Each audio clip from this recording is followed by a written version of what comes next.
আর্থিক খাতে শৃঙ্খলা ফেরানোই বড় চ্যালেঞ্জ মন্তব্য গভর্নরের। কাগজে মুদ্রার ব্যবহার কমিয়ে আনতে চায় বাংলাদেশ ব্যাংক। নির্বাচনের আগেই খেলাপি ঋণ পুনর্গঠনের সিদ্ধান্ত পাবে ৯০০ প্রতিষ্ঠান, অর্থনীতিতে ইতিবাচক প্রভাবের আশা।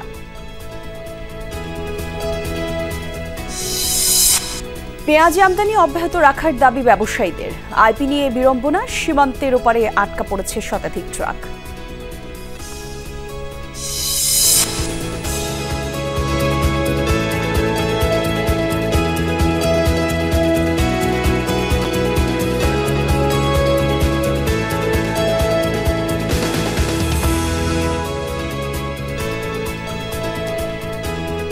বিজনেস টুডে শিরোনাম দেখছিলেন দর্শক, বিস্তারিত জানাবো, সঙ্গে আমি জান্নাতুল কুলি আছি। ক্যাশ বা নগদ লেনদেন দুর্নীতিকে উৎসাহিত করে, এর মাধ্যমে কর ফাঁকি দেওয়া সহজ। আগামীতে কাগজে মুদ্রার ব্যবহার কমিয়ে আনতে চায় বাংলাদেশ ব্যাংক, জানিয়েছেন governor doctor Ahsan H Mansur. সকালে কেয়ার বাংলাদেশের নেক্সট ফ্রন্টিয়ার সেমিনারে যোগ দেন তিনি। বলেন, তার সবচেয়ে বড় চ্যালেঞ্জ আর্থিক খাতে শৃঙ্খলা ফেরানো।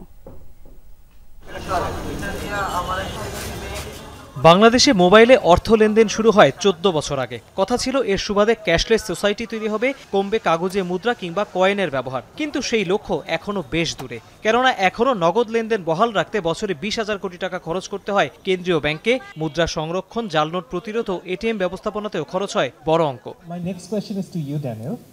বুধবার আন্তর্জাতিক সংস্থা কেয়ার বাংলাদেশের নেক্সট ফ্রন্টিয়ার সেমিনারে উঠে আসে এই আলোচনা। প্রথম সেশনে গভর্নরের কাছে প্রশ্ন ছিল আর্থিক খাতের ব্যবস্থাপনা নিয়ে। জবাবে তিনি বলেন, ডিজিটাল লেনদেন না বাড়লে কর ফাঁকি ও অর্থ পাচার ঠেকানো যাবে না। মোবাইল ফাইন্যান্সিয়াল সার্ভিসের সম্ভাবনা অনেক, এটি নিশ্চিত হলে দুর্নীতি অনেকাংশে কমানো সম্ভব। এরই মধ্যে ন্যানো লোনের ধারণা জনপ্রিয় হচ্ছে। মোবাইল ব্যাংকিং থেকে প্রতিদিন ধার নিচ্ছে গড়ে 4,000 মানুষ। এখন পর্যন্ত বিতরণ হয়েছে 7,000 কোটি টাকা। এই আগ্রহ থাকলে আগামী 7-8 বছরে বাংলাদেশ ক্যাশলেস ইকোনমির বড় কেন্দ্র হবে। গভর্নর বলেন, এখনো জনসংখ্যার বড় অংশ ব্যাংকিং কাঠামোর বাইরে। এর পেছনে আস্থার সংকট আছে, অনেকে সার্বিক ব্যবস্থাপনাকে ভয় পান। এটি ফেরাতে ব্যাংক ও আর্থিক প্রতিষ্ঠানের রিস্ক ম্যানেজমেন্ট দক্ষতা বাড়ানোর বিকল্প নেই। দায়িত্ব নেয়ার পর থেকেই আর্থিক খাতে শৃঙ্খলা ফেরানো বড় চ্যালেঞ্জ ছিল, এখনো আছে। তবে এ কাঠামোতে সবাইকে আনতে হবে, সেবায় নতুনত্ব আনতে হবে। তবে এ কাজ সহজ নয়। যেমন বিদ্যুৎ ও জ্বালানি খাতে অর্থায়নে আলাদা ব্যাংকের কথা ভাবা হয়েছিল, পরে মনে হয়েছে এখানে স্বচ্ছতা ধরে রাখা কঠিন হবে। কেয়ার বাংলাদেশের আয়োজনে যোগ দেন বিভিন্ন দেশি বিদেশি প্রতিষ্ঠানের আর্থিক ও কৃষি খাতের বিশেষজ্ঞরা। তৌহিদ হোসেন, যমুনা নিউজ, ঢাকা। আপত্তিকর ভিডিও সামাজিক যোগাযোগ মাধ্যমে ভাইরাল হওয়ার পর আর্থিক গোয়েন্দা সংস্থা বিএফআইইউ প্রধান AFM শাহিনুল ইসলামকে গভর্নরের নির্দেশে বাধ্যতামূলক ছুটিতে পাঠিয়েছে বাংলাদেশ ব্যাংক। তবে সেই নির্দেশ উপেক্ষা করে তিনি অফিস করছেন, আর এই নিয়ে কেন্দ্রীয় ব্যাংকে উত্তেজনা সৃষ্টি হয়েছে। Governor doctor Ahsan H Mansur মঙ্গলবার জানিয়েছেন, তদন্ত শেষ না হওয়া পর্যন্ত বিএফআইইউ প্রধান ছুটিতে থাকবেন। তদন্ত প্রতিবেদন পাওয়ার পর পরবর্তী ব্যবস্থা নেওয়া হবে। গতকাল কেন্দ্রীয় ব্যাংকের কর্মকর্তাদের একটি অংশ তাকে বাধ্যতামূলক ছুটিতে পাঠানোর অনুরোধ জানিয়ে গভর্নর বরাবর স্মারকলিপি প্রদান করেন। সম্প্রতি শাহিনুলের একাধিক আপত্তিকর ভিডিও সামাজিক যোগাযোগ মাধ্যমে ছড়িয়ে পড়ে। এর আগে এনা পরিবহনের মালিক খন্দকার এনায়েতুল্লাহর ফ্রিজ করা ব্যাংক অ্যাকাউন্ট থেকে টাকা উত্তোলনের সুযোগ দিয়ে সমালোচনার মুখে পড়েন তিনি। বিষয়টি নজরে আসে দুর্নীতি দমন কমিশনের। গত নভেম্বরে এনায়েতুল্লাহর 50টি ব্যাংক হিসেবে প্রায় 120 কোটি টাকা ফ্রিজ করে বিএফআইইউ। সম্প্রতি ব্যবসা পরিচালনার স্বার্থে 19 কোটি টাকা উত্তোলনের আবেদন করেন তিনি। খেলাপি ঋণ পুনর্গঠনে বিশেষ সুবিধা দিচ্ছে বাংলাদেশ ব্যাংক। প্রায় 300 প্রতিষ্ঠানের বিষয়ে সিদ্ধান্ত নিয়েছে গঠিত কমিটি। জাতীয় নির্বাচনে তফসিল ঘোষণার আগেই আবেদন করা বাকি প্রতিষ্ঠানগুলোর বিষয়ে সিদ্ধান্ত নেওয়া হবে। বিশ্লেষকরা বলছেন, যৌক্তিক কারণে ক্ষতিগ্রস্ত খেলাপিরা সুবিধা পেলে অর্থনীতি এবং ব্যাংকিং খাতে ইতিবাচক প্রভাব পড়বে। রাজনৈতিক সহিংসতা, করোনা এবং ডলার বাজারে অস্থিরতায় ক্ষতিগ্রস্ত ব্যবসায়ীদের খেলাপি ঋণ পুনর্গঠনে আবারও বিশেষ উদ্যোগ নিয়েছে বাংলাদেশ ব্যাংক। এজন্য ব্যবসায়ী ও বিশেষজ্ঞদের নিয়ে বছরের শুরুতে গঠন করা হয় বাছাই কমিটি।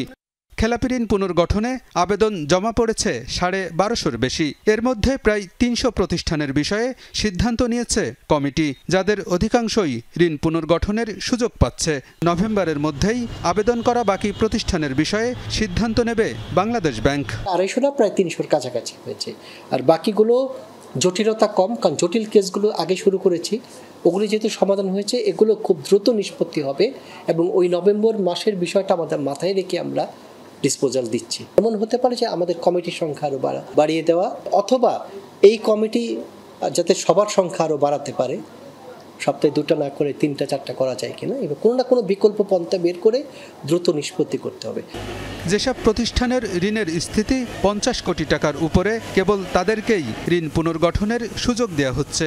ইচ্ছাকৃত ঋণ খেলাপিরা এ সুযোগ পাচ্ছেন না। ব্যাংকাররা বলছেন, আগে প্রভাবশালীদের সুবিধা দিতেই ঋণ পুনর্গঠনের সুযোগ দেওয়া হতো, এবার সেটি না থাকা ইতিবাচক। পার্টিকুলার গ্রুপকে চিন্তা করে সেই রিস্ট্রাকচার বা সেই সুবিধাগুলো দেওয়া হচ্ছে, এবারে কিন্তু সেটা করা হচ্ছে না। এবং এন্ড অফ দ্য ডে কিন্তু ওরা কিন্তু আবার ব্যাঙ্কগুলোকে দিয়ে দিচ্ছে যে এটা করতে চাচ্ছি আমরা, ব্যাঙ্কগুলো তার নিজস্ব সিদ্ধান্ত, নিজস্ব মতামত নিয়ে কিন্তু করবে। ইটস জাস্ট নট লাইক তুমি করতেই হবে। তো এইটা একটা কিছু ডিফারেন্সিয়েশন কিন্তু আছে between what we have seen in the past and what they are doing. হ্যাঁ, বিশ্লেষকরা বলছেন, এর আগেও খেলাপি ঋণ পুনর্গঠনে বিশেষ সুযোগ দেওয়া হয়েছে, কিন্তু তার সুফল মেলেনি। তাই সুবিধা দেওয়ার আগে টাকা পরিশোধে সক্ষমতার বিষয়টি বিবেচনায় নিতে হবে। প্রকৃত ক্ষতিগ্রস্তরা যেন সুযোগ পায় তা বাছাই কমিটিকে নিশ্চিত করতে হবে। এ ধরনের কোনো বেনিফিট আমরা যখন দিতে গেছি, তখন বেনিফিটগুলো প্রভাবশালীরা নিয়ে গেছে, বড় বড় ইন্ডাস্ট্রিয়াল ইউনিটগুলো নিয়ে গেছে। সুতরাং আমরা আশা করব যে সেইরকম কোনো কিছু এবার হবে না, যদি আমরা এই ভাগটা ঠিকমতো করে থাকি, যে যাদেরকে দেওয়া হয়েছে তারা অনিচ্ছাকৃত এবং তারা সত্যি সত্যি কোনো না কোনোভাবে অ্যাফেক্টেড হয়েছে, এবং তাদেরকে সাপোর্ট করলে কিন্তু ব্যাংকিং সেক্টর এখান থেকে লাভবান হবে বলে মনে হয়। যারা সক্ষমতা থাকার পরও ব্যাংকের টাকা পরিশোধ করছে না, তাদের বিষয়ে কঠোর হওয়া উচিত বলে মনে করেন ব্যাংকার ও বিশ্লেষকরা। আলমগীর হোসেন, যমুনা নিউজ, ঢাকা। পেঁয়াজ আমদানির অনুমতিপত্র আইপি পাচ্ছে না হিলি স্থলবন্দরের ব্যবসায়ীরা। সংবাদ সম্মেলনে এমন অভিযোগ করেছেন আমদানি রপ্তানিকারক গ্রুপের নেতারা। তারা বলছেন, এতে করে বিপাকে পড়েছেন তারা। সীমান্তের ওপারে আটকা পড়েছে শতাধিক পেঁয়াজবাহী ট্রাক। আর দেশের বাজারে পেঁয়াজের দাম নিয়ন্ত্রণ এবং সরবরাহ স্বাভাবিক রাখতে আইপি দেয়া অব্যাহত রাখার দাবি জানিয়েছেন সংগঠনের নেতারা। তারা বলছেন, আমদানির ক্ষেত্রে 30 টনের বাধ্যকতা তুলে নেওয়া প্রয়োজন। আর 14 আগস্ট পেঁয়াজের আইপি দেওয়া শুরু হয়। 17 আগস্ট হিলি স্থলবন্দর দিয়ে আমদানি শুরু হয়। এতে দেশের বাজারে পণ্যটি সরবরাহ বাড়ায়, দাম কমে আসছিল। কিন্তু গতকাল থেকে আইপি বন্ধ করে দেওয়া হয়েছে। এতে করে আমদানিকারকরা ক্ষতির সম্মুখীন হচ্ছেন। জানানো হয়, আইপি ইস্যুর পর অনেকে পেঁয়াজ আনার উদ্যোগ নেন, কিন্তু হঠাৎ করে আইপি বন্ধ করে দেয় শতাধিক পেঁয়াজ বোঝাই ট্রাক আটকা পড়েছে। আর এই অবস্থায় আমদানি উন্মুক্ত থাকলে দেশের বাজারে দাম কমে আসবে বলেও জানিয়েছেন আমদানিকারকরা। আইপি ইস্যু করতে যাই দেখছি আবেদন করছি, কিন্তু আইপি এখন পর্যন্ত আমার ফার্মে মেসার্স লায়ন ট্রেডার্সে আমি কোনো আইপি পাইনি। যারা ইন্ডিয়াতে মাল কিনেছে, আমাদের হিলিতে যে গাড়িগুলো, পেঁয়াজের গাড়িগুলো সে দাঁড়িয়ে আছে 60-70টা গতকাল পর্যন্ত দাঁড়িয়ে ছিল, আজকেও আসবে। প্রায় 100 গাড়ি বা 150 গাড়ি পাইপ লাইনে আছে। এতে আমদানিকারকরা ব্যাপকভাবে ক্ষতিগ্রস্ত হবে। জলবায়ু পরিবর্তনের বিরূপ প্রভাব জামালপুরের চরাঞ্চলের আবাদি। প্রতি বছর বন্যার সময় পাল্টে যাওয়ায় ক্ষতির শিকার হয় চাষিরা। এ সময় আমন আবাদের নির্ধারিত সময় পেরিয়ে গেলেও ফাঁকা ইসলামপুর এবং দেওয়ানগঞ্জের বেশিরভাগ মাঠ। নদী তীরে কিছুটা দেরিতে ধান রোপণের পরামর্শ দিচ্ছে কৃষি বিভাগও। যতদূর দুচোখ যায় শুধুই পানি, তলিয়ে আছে বিস্তীর্ণ মাঠ, পানিবন্দী ঘরবাড়িও।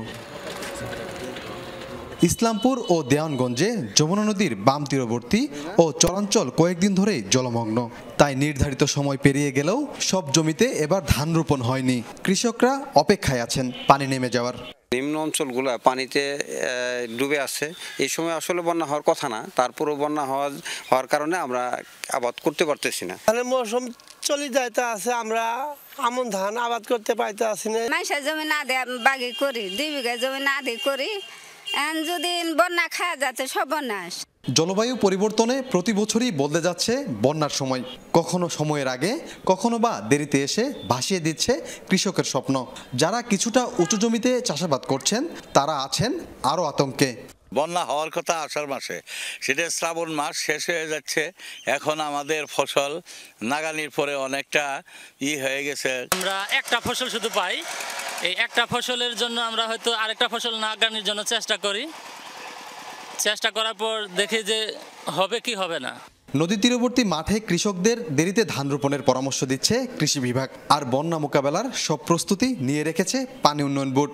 বন্যার পূর্বাভাস থাকার কারণে আমরা কৃষকদেরকে প্রতিনিয়ত মেসেজ দিচ্ছি যেন বন্যার যে পূর্বাভাসটা আছে এটা দেখে যেন তারা রোপণ করে আর কি। আমাদের ইতিমধ্যে এই আগাম বন্যা যখন মে মাসে হয় তারপর থেকে জুন মাসে কিছু পানি বৃদ্ধি পেয়েছিল।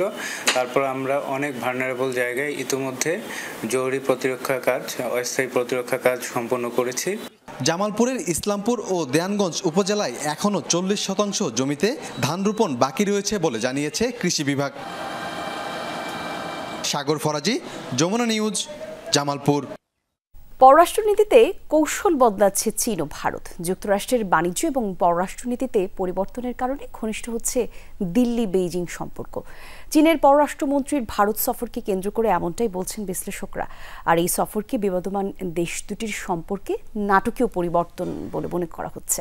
চীনের ক্ষেত্রে নতুন বাজার সৃষ্টি এবং ভারতের ক্ষেত্রে মার্কিন নির্ভরশীলতা কমানোর জন্য সম্পর্ক জোরদার করা হচ্ছে, এমন মত বিশ্লেষকদের। যুক্তরাষ্ট্রের বাণিজ্য এবং পররাষ্ট্রনীতির পরিবর্তনের পর নানামুখী পরিবর্তন এসেছে বিশ্ব রাজনীতিতে। চলছে নতুন মেরুকরণের প্রক্রিয়া। এর মধ্যে চীনের পররাষ্ট্রমন্ত্রীর ভারত সফর। আলোচিত এই সফরকে ঘিরে চলছে নানা বিশ্লেষণ। ভারতের নিরাপত্তা উপদেষ্টা অজিত দোভাল চীনের পররাষ্ট্রমন্ত্রী ওয়াং ইর সাথে বৈঠক শেষে দাবি করেন স্বাভাবিক হতে শুরু করেছে চীন ভারত সম্পর্ক। বিশ্লেষকরা বলছেন একদিকে যুক্তরাষ্ট্রের সাথে ভারতের সম্পর্ক, অন্যদিকে পাকিস্তানের সাথে চীনের মিত্রতার কারণে দীর্ঘদিন ধরে সম্পর্কে শীতলতা দিল্লি বেজিং সম্পর্কে। এর পাশাপাশি সীমান্ত বিবাদ রয়েছেই। এ অবস্থায় চীনের পররাষ্ট্রমন্ত্রীর দিল্লি সফর দুই দেশের সম্পর্ক পরিবর্তনে বড় বার্তা দিচ্ছে।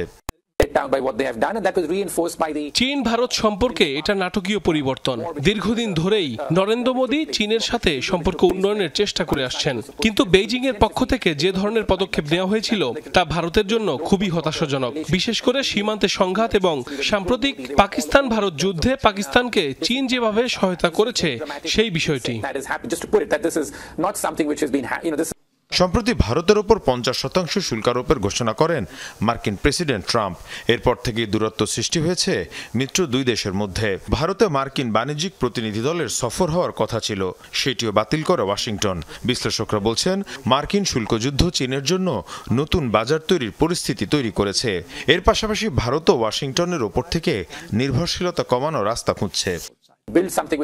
দক্ষিণ চীন সাগর সহ নানা ইস্যুতে বিবাদের কারণে এশিয়ার অনেকগুলো দেশের সাথেই বেজিং এর দূরত্ব তৈরি হয়েছে, কিন্তু মার্কিন নীতির কারণে এখন সেসব দেশের সাথে সম্পর্ক উন্নয়ন করছে চীন। ভারতের ইস্যুটিও তেমন। তবে সীমান্তে বিবাদ এবং পাকিস্তান ইস্যুতে দ্রুত সমঝোতা না হলে দিল্লি বেজিং সম্পর্ক উন্নয়ন সম্ভব নয় বলে মনে করছেন বিশ্লেষকরা। মীর মুশফিকা হাসান, যমুনা নিউজ। দাঁতের চিকিৎসায় ব্যবহার করা হচ্ছে চুলের ক্যারাটিন। লন্ডনের একদল গবেষকের দাবি, ভেড়ার চুল থেকে পাওয়া ক্যারাটিন দিয়ে তৈরি করা টুথপেস্ট ক্ষতিগ্রস্ত দাঁতকে সারিয়ে তুলতে খুবই কার্যকর। অভিনব পন্থায় তৈরি এই বিশেষ টুথপেস্ট শিগগিরই বাজারে আনার প্রত্যাশা গবেষকদের। ভেড়ার পাশাপাশি মানুষের চুলও ব্যবহারের চেষ্টা চালাচ্ছেন তারা। চুল দিয়ে তৈরি হচ্ছে টুথপেস্ট, যা ব্যবহার করা হচ্ছে দাঁতের চিকিৎসায়। ব্যতিক্রমী এই আবিষ্কার করেছে কিংস কলেজ লন্ডনের একদল গবেষক। ক্ষতিগ্রস্ত দাঁতের এনামেল মেরামতের জন্য ব্যবহার করছে চুল, ত্বক এবং পশমে পাওয়া প্রোটিন কেরাটিন দিয়ে তৈরি বিশেষ এক টুথপেস্ট। গবেষণায় উঠে এসেছে কেরাটিন মুখের ভেতর উপস্থিত ক্যালসিয়াম এবং ফসফেট আয়রনগুলোর সাথে মিশে তৈরি করে একটি প্রতিরক্ষামূলক আবরণ, যা ক্ষয়প্রাপ্ত দাঁতকে স্বাভাবিক করতে সহায়তা করে। দাঁতের সংবেদনশীলতা কমাতে এবং এনামেলের গঠনকে শক্তিশালী করতে পারে এই কেরাটিন। দাঁতের উপরের শক্ত আবরণটি হলো এনামেল। এই এনামেল একবার নষ্ট হয়ে গেলে বর্তমান প্রযুক্তির সাহায্যে তা আর পুনরুদ্ধার করা সম্ভব নয়। আমরা আমাদের গবেষণার মাধ্যমে চেষ্টা করছি এই এনামেল পুনরুদ্ধারের। কেরাটিন ব্যবহারের মাধ্যমে আমরা ক্ষতিগ্রস্ত এনামেল সারিয়ে তুলতে পারি। বর্তমানে আমরা ভেড়ার লোম থেকে এই কেরাটিন সংগ্রহ করি। এটি কেরাটিনের সবচেয়ে ভালো প্রাকৃতিক উৎস। দুইভাবে এই কেরাটিন ব্যবহার করার পরামর্শ দেন গবেষকরা। দাঁতের এনামেল সুরক্ষার জন্য দৈনিক ব্যবহারের টুথপেস্ট এবং ক্ষয় সারিয়ে তোলার জন্য চিকিৎসার মাধ্যমে। তবে দীর্ঘমেয়াদী কার্যকারিতা নিশ্চিত করার জন্য এই চিকিৎসার আরও ক্লিনিক্যাল ট্রায়াল প্রয়োজন। দ্রুতই চুলের তৈরি টুথপেস্ট বাজারে আনার জন্য ব্যবসায়ী প্রতিষ্ঠানের সাথে আলোচনা করেছে গবেষকরা।